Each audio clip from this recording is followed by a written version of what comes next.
ये मोबाइल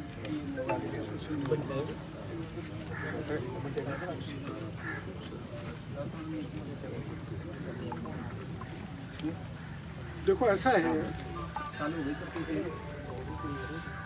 ये जो समरावता की घटना हुई है उसका सबसे बड़ा कारण ये है कि जो पिछली सरकार में 2021 में जिले बनाए, तहसील बनाई, उपखंड कार्यालय बनाए, पुनः सत्ता में आने की दृष्टि से घने लोभ दिए, ऐसे ऐसे जिले बना दिए जो ग्राम पंचायत मुख्यालय है। तो उस कारण केवल समरावता ही नहीं, 5 ग्राम पंचायत ऐसी हैं जो 85 किलोमीटर दूर उनियारा से हटाकर देवली में लगा दी। अब हम तीनों मंत्रियों ने बैठ के प्रतिनिधिमंडल से चर्चा की है, समरावता के हैं और 4 ग्राम पंचायतों के 4 सरपंच हैं। केवल समरावता ही नहीं, करीबन टोटल 28 गांव बन जाएंगे। क्यों भाई? 5 पंचायतों के, तो उन सभी गांवों को उनियारा में मिलाए जाने की सहमति प्राय बन गई है। इसी प्रकार जो निर्दोष लोग हैं ठीक ढंग से जांच की जाएगी, किसी को भी मुकदमे में झूठा नहीं फंसाया जाएगा। तीसरा, आपकी जानकारी में आ ही गया होगा कि 19 लोग निर्दोष पकड़े थे जिनको छोड़ दिया है।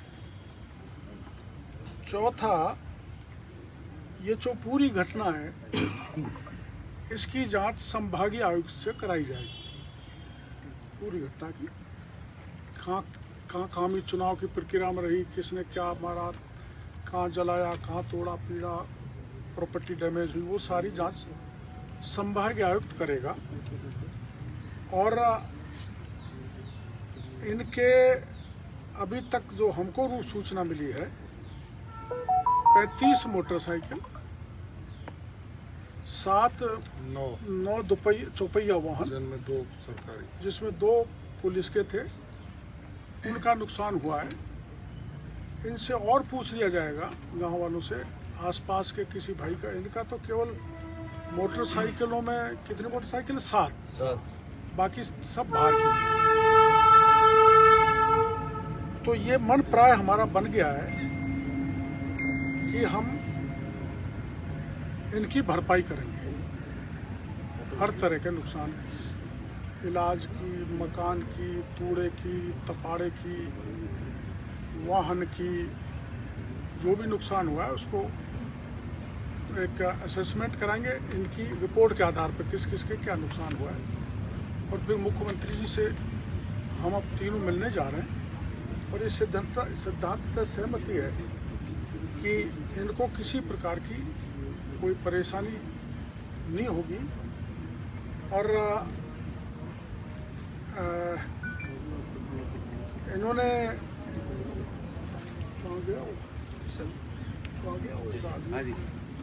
इन्होंने एक तय किया, निर्णय लिया है। बताओ बात।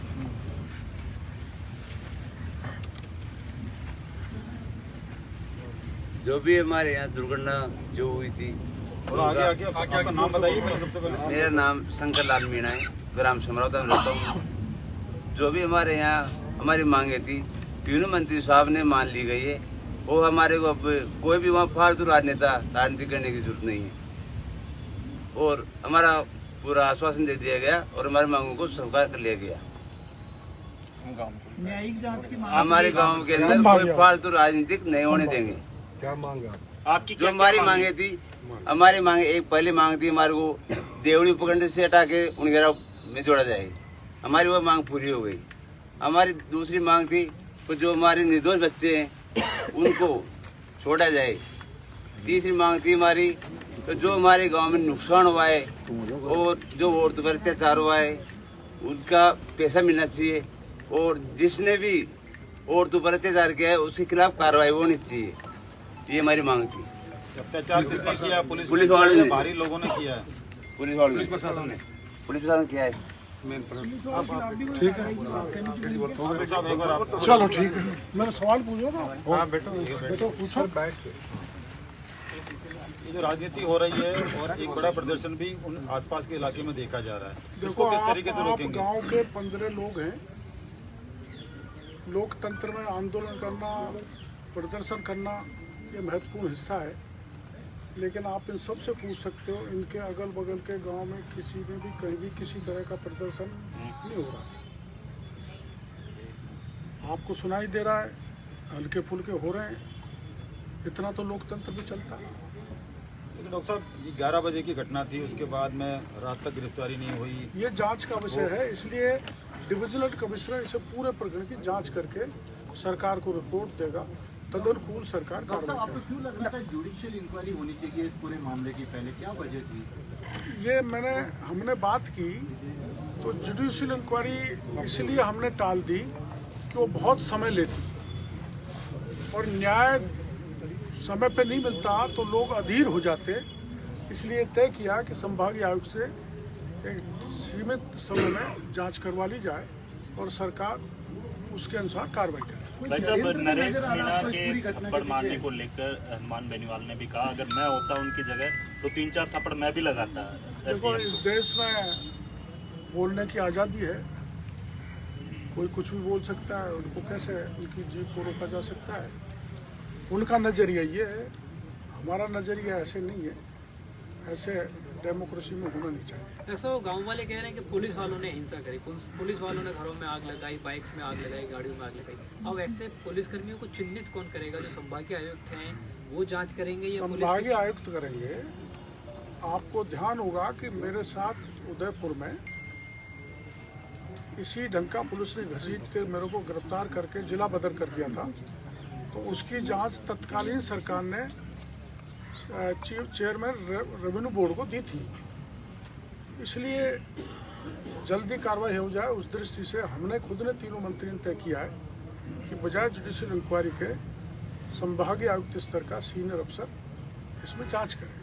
डॉक्टर साहब, कार्रवाई जो है वो एक तरफा क्यों? क्योंकि दोषी कोई भी हो, सब पर कार्रवाई होनी चाहिए, नरेश मीणा हो, उसके समर्थक हो या फिर प्रशासन के लोग। ये तो सरकार का मुद्दा है, लेकिन अगर देखा जाए तो ये दो समाजों का मुद्दा बन के रह गया है। नहीं, कहीं कोई समाज का नहीं है। ये जाट से बैठे हैं, मैं मीणा हूँ, ये गुजर हूँ, ऐसी बड़ी कई समरसता देखिएगा आपने, तीनों मिलकर फैसला कर रहे हैं। इसको जाति का रूप नहीं दिया जाना चाहिए किसी भी स्तर से। जो मारने वाला है वो मीणा है, चाटा खाने वाला है वो जाट है। दोनों समाजों की प्रति से कोई ऐसी एडवर्स प्रतिक्रिया आपने नहीं सुनी होगी। ये जो कमेटी है, ये कमेटी क्या चुनाव आयोग को भी इसके बारे में रिपोर्ट देगी? नहीं, चुनाव आयोग का काम अलग है। चुनाव आयोग अगर कमेटी बनाता, निर्देश देता तो चुनाव आयोग को वो रिपोर्ट देती।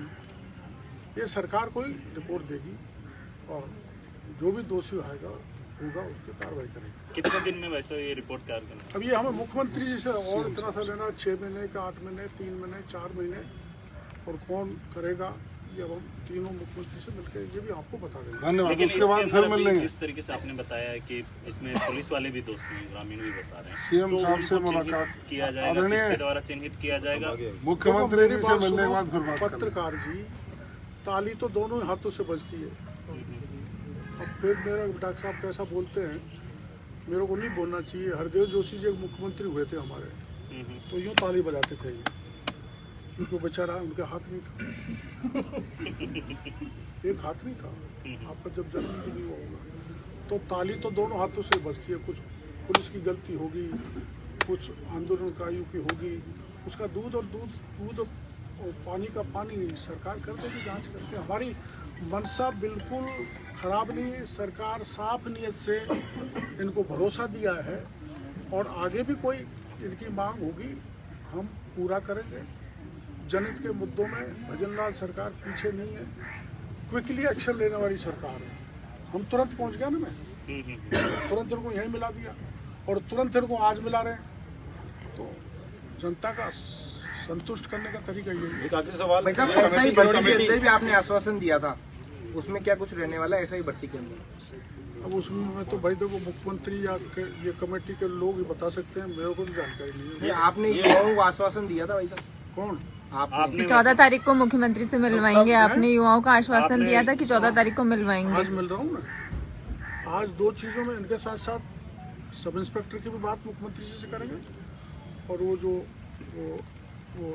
लड़की अनीता जो डिम्पल मीणा वाला, उसका सीबीआई को पत्र लिखाएंगे हम आज ही मुख्यमंत्री। या तो जो कहते हैं वो करते हैं, कथनी करने में कोई फर्क नहीं है, बदलने का कोई काम नहीं है। एक आखिरी सवाल डॉक्टर साहब, ये क्या था जो उस आंदोलन में जो पत्रकार घायल हुए थे उनसे आज तक मिलने नहीं गया, क्या कारण रहा? मेरी बात सुनो, मेरी कोई दुश्मनी नहीं है, उनसे 4 बार बात कर ली है, और उनको कैमरा ऐसा। एक आखिरी सवाल डॉक्टर साहब, ये जो कमेटी है, ये पूरी जो घटनाक्रम हुआ पॉलिटिकल सपोर्ट था, ये सब जानते हैं, तो क्या उसकी भी जांच